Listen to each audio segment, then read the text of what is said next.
magandang araw mga pare, welcome back sa aking channel, Mr. Talento TV. So ngayon, ang pag-uusapan po natin ay kung paano magayos ng washing machine. So meron po tayong customer na nagsabi po sa atin na yung washing machine daw po nila ay isa lang po yung ikot. So yun po ang ating pag-uusapan. So simulan na natin mga pare. Mga pare, ito po yung ating motor ng washing machine. So meron siyang tatlong wire. So ito yung sky blue, orange at yellow. So natapik na po natin ito kung paano po natin nahanap yung common. So ilalagay ko po yung link sa baba nitong ating video. Yun sis Annalyn, so ito po yung sagot sa tanong na minessage mo sa akin. So yung washing machine nyo ay isa lang po yung ikot. So ito po yung problema, itong wash timer. Kasi yung isa sa mga wires dito hindi na po gumagana. So ayan, i-test po natin kung gumagana po itong ating wash timer. So ayan, gumamit po tayo ng continuity test. Ito yung multi-tester. So dapat kung hindi po siya naka-zero, i-calibrate lang po natin. Ito po yung kanyang zero. Ayan. So dapat nakalagay din po sa times 10. So sana nakikita sa camera mga pare, ano? So, ayan. Test na po natin itong ating wash timer. So ikutin lang po natin. Ayan.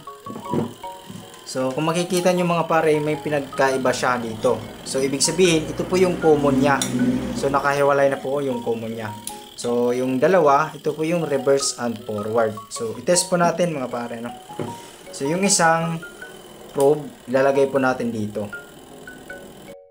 Tapos pagkalagay dyan, lagay din po natin yung isa ditong probe kung gumagana siya. So ayan, tingnan natin kung gumagana. Yan, gumagana po siya. So magbibilang po yan ng siguro mga 5 seconds. Tingnan po natin. Ayan, di ba? Tapos isa naman, try natin yung isa kung gumagana din dito.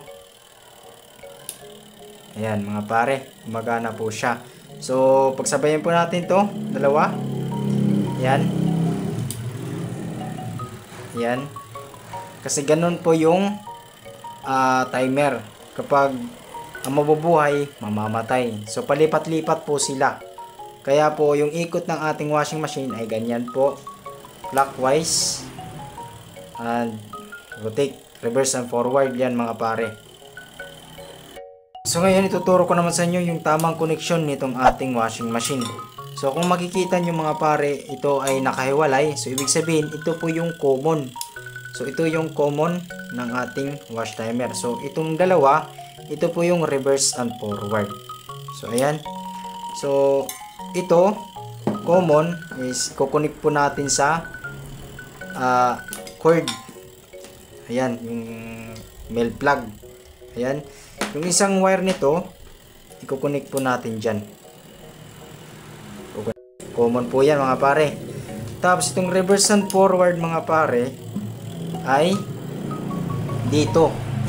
So na-vlog na po natin ito kung saan po makikita yung common and reverse and forward. So ito po yung common, ito yung reverse and forward. So saan man dito mga pare, kukunik po natin yan, reverse and forward. Ayan. Connect din po natin to. So pwede siya magkabaliktaran mga pare. Ayan, itong common is diretso sa saksakan. So ayan, connect po natin ito dito. Dito po yan. So ayan, dito. So sa common ng washing machine, diretso sa male plug. At sa common ng wash timer, ito, diretso din siya sa male plug.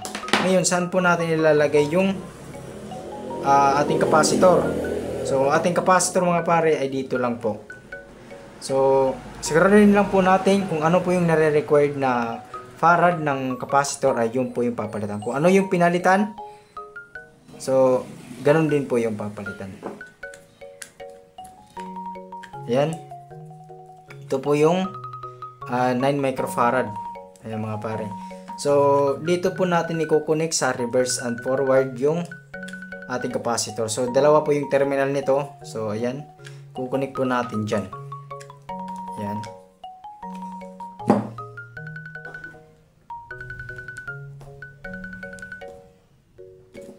Ayan. Tapos, connect din po natin dito.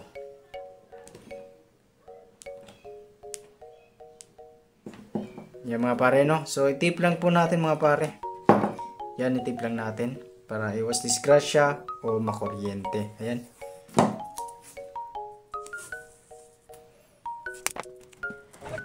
Ayan.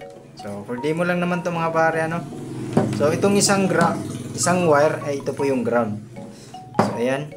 So, nakompleto na po natin yung circuit natin. So, saksak po natin to mga pare. Ayan. So, hawakan lang natin to. Baka magwala. Ayan. Tapos, ayan. Ingatan po natin. Ayan. So, nakikita naman mga pare, no? Saksak po natin.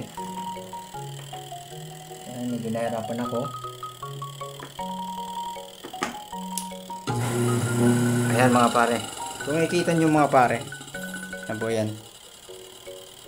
Reverse and forward po yan mga pare. So, hindi po yan isa lang.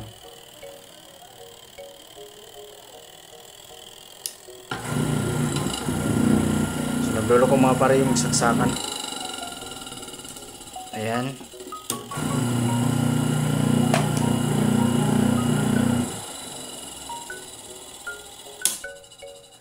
Ayan, namatay na yung timer natin mga pare. Dito na lang ang ating video mga pare. So, sana may natutunan po kayo nitong ating pinaggagawa. So, please, paki-like and subscribe po sa aking channel. So, maraming salamat mga pare. Goodbye.